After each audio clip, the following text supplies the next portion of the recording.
अखिलेश कटियार जी, PDA प्रहरी तैनात होंगे, क्या कुछ करेंगे ये पीडीए प्रहरी?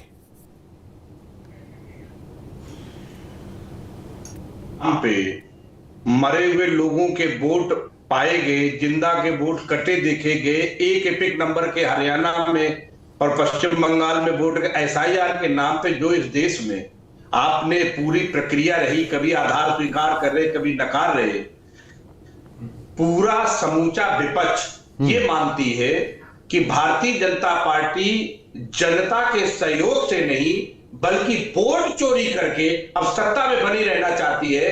इस बात का विरोध इस देश में जो अपोजिशन की पार्टियां वो कर रही है।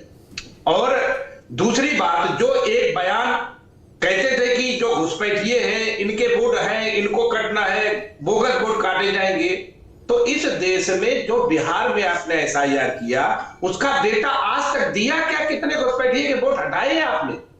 तो जो चुनाव आयोग इस समय भारतीय जनता पार्टी की बी टीम बन के काम कर रहा है, उसके खिलाफ अगर जरूरत पड़ेगी लोकतंत्र को बचाने के लिए तो हम रोड पे उतरेंगे, लेकिन लोकतंत्र लुटने नहीं देंगे। हाँ, ये तो ठीक है, लेकिन पीडीए प्रहरी का काम नहीं बता पाए। मेरा यही सवाल था पहला। आप तो बहुत कुछ बोल गए, लेकिन पीडीए प्रहरी कैसे बचाएंगे? वोट चोरी ना होने पाए, वोट की रक्षा हो, ये कैसे करेंगे? ये भी बताते चलिए ना दर्शकों को, पीडीए समाज को भी। बीजेपी अल्पसंख्यक, दलित और पिछड़ों की जो वोट काटती है जबरदस्ती, वो बचाना है और इसके खिलाफ संघर्ष करना है, जागरूकता अभियान चलाएंगे। ठीक है, यानी कि अगड़ों का वोट कटे तो कटे, कोई फर्क नहीं पड़ता समाजवादी पार्टी को।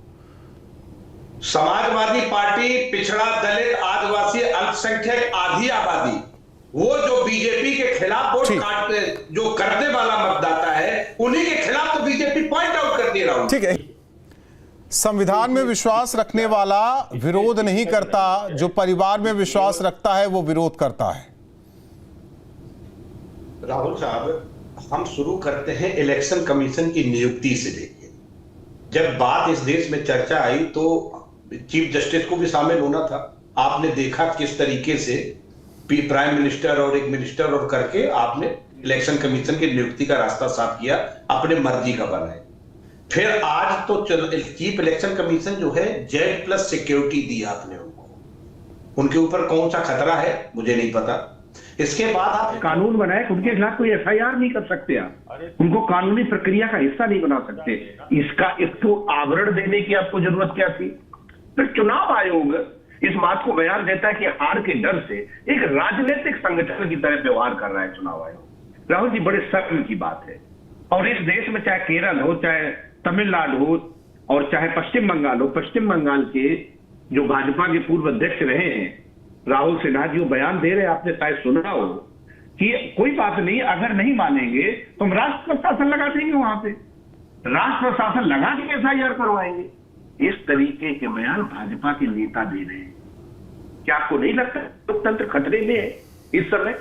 ऐसी परिस्थिति आपने खड़ी कर दी है इस देश में कि अपना वोट बचाने के लिए भी अब हम संघर्ष करें रोड पे। और हमें राहुल जी एक बात और समझ आती है कि अभी तो बड़ा टाइम था इन जगहों पे, और इसी समय आप ये लेके आ गए कि हम शुरू करेंगे। वहां बिहार में तो आपने 1 महीने में कर दिया था। तो मुझे लगता है ये जो आपने प्रक्रिया शुरू की है, इसमें जो अपोजिशन की पार्टियां एंगेज करके कोई और बेईमानी का रास्ता, कोई नुस्खा और कोई रास्ता तो नहीं ढूंढा है आपने कि बिहार में चुनाव हो रहा है, वहां लोग इधर बिजी हो जाए, हम वहां कुछ और घोटाला घपला कर ले। इस बात पे भी अपोजिशन की नजर है, क्योंकि भारतीय जनता पार्टी और एनडीए इलेक्शन बिहार में हार रहा है और आप हर तरीके के पेच लगा रहे हो।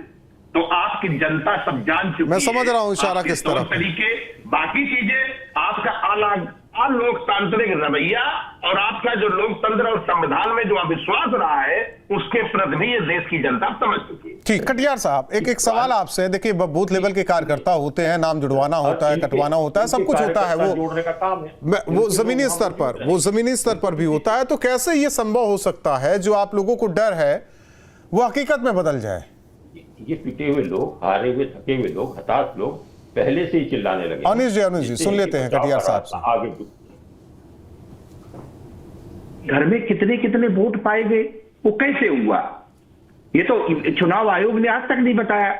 रात में वोट काट दिए गए, चुनाव आयोग ने तो आज तक नहीं बताया। एक एक घर में एक एक बाप के 20-20 बेटे हैं, तो ये कैसे हुआ साहब बताओ। तो इस पे चुनाव आयोग का कोई स्पष्टीकरण अभी तक आया नहीं है।